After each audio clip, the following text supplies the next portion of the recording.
Bismillahirrahmanirrahim. Ila hadratin Nabil Mustafa sallallahu alaihi wasallam wa ala alihi wa ansarihi wa ahli baitihi wa ashabihi ajma'ina. Sya'ud layla bil Fatihah. A'udzu billahi minasy syaithanir rajim. Bismillahirrahmanirrahim. Alhamdulillahi rabbil alamin arrahmanir rahim maliki yaumiddin. Iyyaka na'budu wa iyyaka nasta'in. Ihdinas siratal mustaqim siratal ladzina an'amta 'alaihim ghairil maghdubi 'alaihim waladdallin.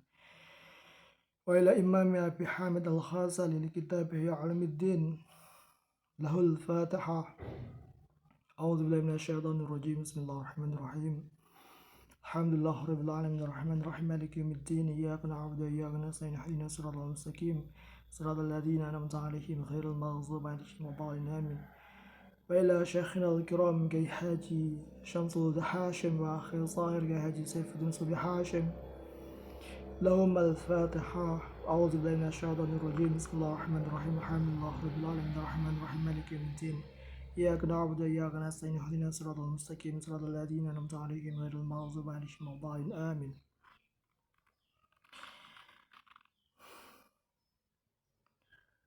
Saya memiliki sebuah cerita yang lain. Dan sesungguhnya ini juga masih terkait dengan bagaimana posisi pasukan-pasukan hati, di mana kemudian salah satunya adalah lidah seorang manusia, yang mana kemudian dia berfungsi sebagaimana pada keniscayaannya seharusnya dia itu berbicara atau meninggalkan sama sekali pembicaraan, dan akhirnya terjadi satu kekeliruan yang terjadi daripada lisan saya. Jadi waktu itu saya tengah bekerja di Arab Saudi. Entah karena tekanan-tekanan mental pun juga di luar itu juga tekanan-tekanan yang lain yang sekiranya saya telah ceritakan sebelumnya, yang mana saya belum mengetahuinya. Tetapi kemudian itu memengaruhi daripada keberadaan lisan yang saya miliki ini. Dan itu nadir sekali. Teman saya bercerita kepada saya bahwa ada salah seorang customer, karena kami berada di sebuah kafe dan bekerja di sana, dia cukup cerewet atau cukup celometan begitu. Akhirnya lisan saya tertindih dan terpeleset, dan kemudian saya bilang, terus itu. Alhasil saya dilaporkan ke manajer.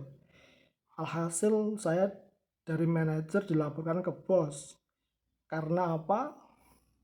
Karena saya telah menfitnah orang. Akhirnya dalam sepergian kemudian saya tentu akan mengalami kejadian yang tidak mengenakan, semisal saya akan dipecat dan sebagainya. Kemudian terjadilah pertimbangan yang serius daripada itu. Ternyata bos saya itu, mereka dua orang punya koneksi yang kemudian mencarilah mereka yang bernama, jadi kebalik begitu, saya minta maaf, yang bernama Botrus itu tadi. Akhirnya ditimbanglah sama mereka. Baiklah, kami Botrus, kami akan datang kepada kalian, ingin melihat dan menimbang siapa orang yang telah menfitnah kami. Pada malam yang ditentukan, yang saya sendiri juga tidak mengetahui jadwal itu, dan jadwal saya sudah diatur oleh manajer saya, datanglah mereka sekeluarga ke kafe kami, pura-pura menjadi customer. Saya juga sudah melayani mereka. Saya juga tidak merasakan seperti misalkan merasa berdebar-debar atau takut atau merasa bersalah, karena saya juga tidak mengetahuinya. Yang penting setelah saya pertimbangkan pada hari ini memang sepertinya saya keliru. Karena juga kalau misalkan di Jawa Timur misalkan hal seperti itu bisa sering terjadi dan bisa cepat terjadi, dan biasanya memang bekas terjadi perkelahian-perkelahian ya karena terpelesetnya lisan tadi. Karena sedemikian itu bahwa lisan adalah bagian dari, menurut Imam Al-Ghazali, pasukan-pasukan hati yang harus dijaga pada entah keniscayaan pernyataannya atau entah berhentinya bagaimana mulut itu untuk tidak bicara sama sekali. Sehingga kemudian mereka melihat saya dan menimbang-nimbang saya. Kok pada anehnya kemudian mereka malah bernyanyi-nyanyi di depan saya. Jadi mereka duduk bertiga dan saya tidak tahu itu nyanyian bahasa Arab atau bahasa Armenia atau bahasa yang lain daripada kedua itu.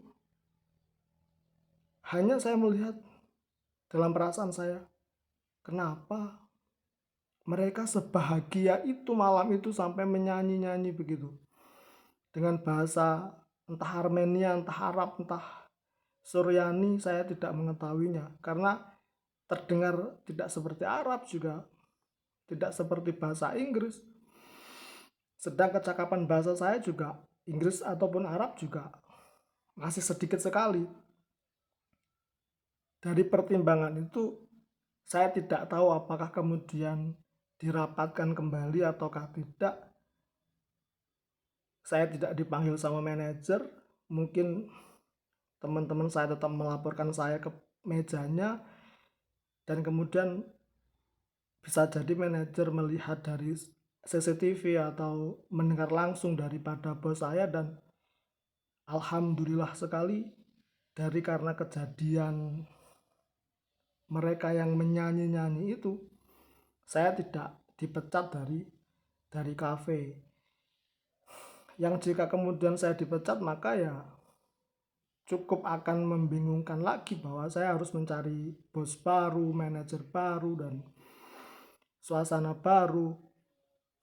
Meskipun tidak lama dari situ, setelah saya setahun, saya tetap meninggalkan kafe tersebut karena memang saya merasa tekanannya semakin lama semakin besar, yang mana kemudian ternyata memang ada masalah yang tengah membuntuti saya, yang sebelumnya saya juga telah singgung di video-video saya yang sebelumnya.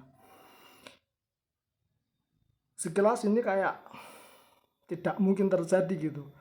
Bahkan bagi mereka yang menyelidik bahwa apa sih Boutros, siapa sih Boutros, pasti juga akan tertawa bahwa yang anehnya ternyata nama itu adalah nama salah satu keluarga yang berada di Timur Tengah sana. Dan saya ingin juga menyampaikan dengan video ini atau media ini, kalau bahwa cerita tentang Boutros yang kemudian ditulis oleh Kang Mas itu benar-benar terjadi, maka cerita di dalamnya sudah sangat luar biasa, dan kepribadian Kang Mas juga sangat sedemikian hebat dan salutnya dari keniscayaan dirinya. Bagaimana ada pribadi yang sedemikian halus dan lembutnya seperti Kang Mas itu. Ini Kang Mas kode dari arah persilatan tentu saja. Kiranya demikian yang dapat saya sampaikan. Wabillahi taufiq wal hidayah warahmatullahi inayah. Wa'afu minkum. Syukran jazilan lihtimamikum. Assalamualaikum warahmatullahi wabarakatuh.